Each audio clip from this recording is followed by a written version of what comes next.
काय रे पिलू? चला. राम राम मंडळी.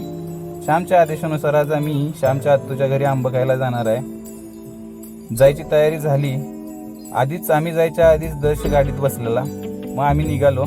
आत्तूच्या घरी जायला जात असताना रस्त्यामध्ये एकदम निसर्गरम्य वातावरण, पावसाचं वातावरण पण झालं होतं. थोडासा सूर्य पण आला होता.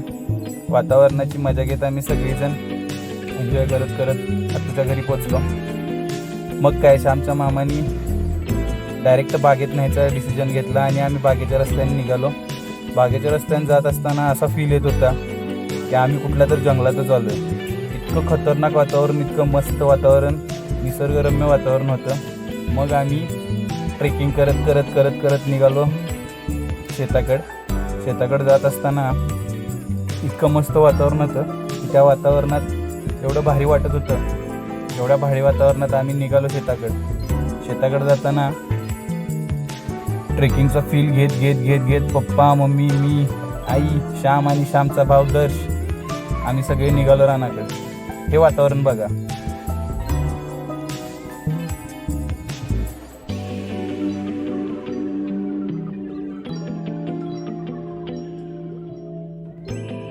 बघता बघता आम्ही बागेच्या इथे पोचलो. तिथे श्यामची आत्याबाई आमची वाट बघतच होती. श्याम पळत पळत आत्याबाईच्या इकडे गेला. त्यानंतर आत्याबाई आल्या बाहेर आणि आत्याबाईंनी त्यांच्या मावशीची गाठ घेतली. गाठ भेट झाल्यानंतर आम्ही सरळ बागेत घुसलो. बागेत घुसल्यानंतर बघतो तर काय, अरे झाडाला आंबेच नाहीत. मग आम्ही आंबे शोधण्यासाठी पुढे पुढे पुढे पुढे गेलो. बघतोय तर आंबे बरेच उतरले होते. बरेच आंबे उतरल्यानंतर काही झाडांचे आंबे शिल्लक होते. मग काय, श्यामनं आंबा बघितला, पळत पळत गेला आणि जोरात आंब्यावर फटका मारला. आंबा खाली पडला. तर दर्शला आंब्याचं झाड घावलं. झाडाला आंबं बघून दर्शा खुश. कसलं आंबं होतं झाडाला. मग काय, लाईनीनं बघितलं तर सगळ्या झाडासने आंबं पाक जमिनीला टेकत होतं. एवढं आंबं बघून दर्शा आणि श्यामा लयच खुश झालीत. मग काय, खतरनाक विषय बघा. आंबं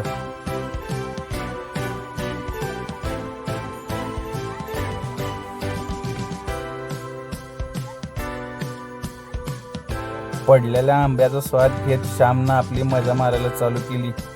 एकदम गावठी पद्धतीनं मस्त आंबा खात खात श्यामनं सगळी कपडे, तोंड सगळं घाण केलं. आंबा खाण्याचा सगळ्यात मस्त आनंद श्यामनंच घेतला. कसला खतरनाक आंबा खाल्ला त्यानं. सगळी कपडे, तोंड सगळं घाण झालं.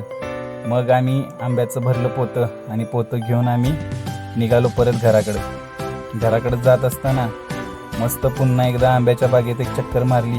मग सगळीजण घराकडे निघालो. घराकडे जाता जाता मला एक प्रश्न पडला.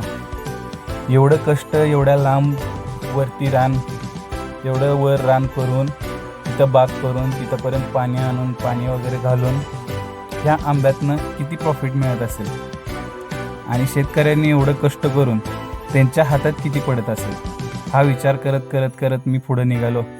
पुढं जात असताना मला काठीची गरज लागली. पाय घसरायला लागला म्हणून मी काठी घेतली. तर आमच्या दर्शनं माझ्याकडनं काठी हिसकावून घेतली. म्हटला माझी काठी आहे, मलाच पाहिजे. मग त्याची त्याला काठी दिली. मग तिकडनं आमचा आला श्याम हळू माझ्याजवळ येऊन म्हणला, घ्या काठी माझी. श्यामची काठी काय खाली टेकेना. मग काय, श्यामच्या समाधानासाठी तीच काठी घेऊन मी पुढे गेलो. पुढे जाताना परत दर्शला वाटलं नाही काठी द्यावी, म्हणून दर्श आला. म्हणला पप्पा काठी घ्या. काठी घ्यायच्या आधी म्हणला आंबा खावा. मग काय, डोक्यावर होतं वजं. मग मी आपलं नको म्हणलं दर्शनं मग पुढे येऊन मला काठी दिली. मग तीच काठी टेकत टेकत पुन्हा खाली आलो. पुन्हा त्या निसर्गाचा आनंद घेत इतक्या मस्त वातावरणात इतकी मजा यायला लागलेली. मग त्यातून आम्ही आंबे घेऊन सगळे निसर्गरम्य वातावरणातून खाली आलो. डोक्यातला विचार घेत घेत आम्ही खाली गेलो. आणि खाली गेल्यानंतर परत आम्हाला तिथं घरं लागली. घराच्या इथून खाली गेल्यावर पुन्हा तेच निसर्गरम्य वातावरण. किती मस्त वातावरण आहे बघा.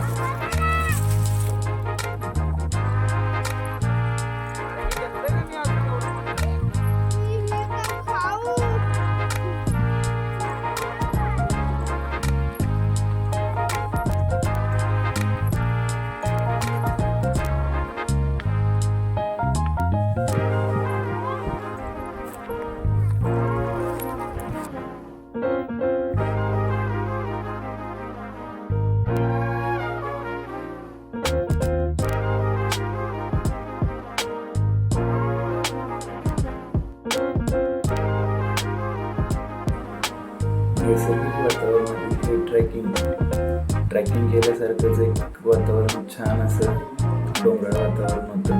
आंब्याची मजा सर्वांनी घेतली. आंबे ठेवण्यासाठी जागा नव्हती, तर गाडीत आम्ही खाली आंबे उतरले आणि आजचा दिवस अत्यंत आनंदात आणि एकदम मजेत घालवला. आमच्या श्यामनं पण यात लय मजा केली.